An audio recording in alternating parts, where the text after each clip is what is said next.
Hi hello నమస్తే welcome to my channel. I'm Monica. Actually ఏంటంటే ఈరోజు నేను ముందుకు రావడానికి కారణం ఏం చెప్పాలనుకుంటున్నానంటే చాలామంది పేరెంట్స్ ఉంటారు ఫ్రెండ్స్.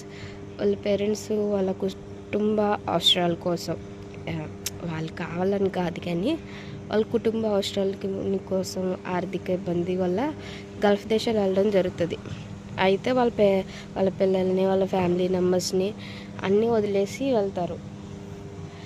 కానీ ఇక్కడున్న చాలామంది చిల్డ్రన్స్ ఏంటంటే వాళ్ళ పేరెంట్స్ బయటకు వెళ్ళారు, మంచిగా కష్టపడుతున్నారు, నెల అయినప్పటికీ డబ్బులు పంపిస్తున్నారు, హ్యాపీ టు లైఫ్, ఎంజాయ్ చేద్దాం మంచిగా అని చెప్పేసి 18 ఇయర్స్ పూర్తవకుండానే బాయ్స్ 18 ఇయర్స్ పూర్తవకుండానే అబ్బాయిలు ఏం చేస్తున్నారు, బాగా మంచిగా తాగడం, సిగరెట్స్ అండ్ ఇంకా మందుకి బానిస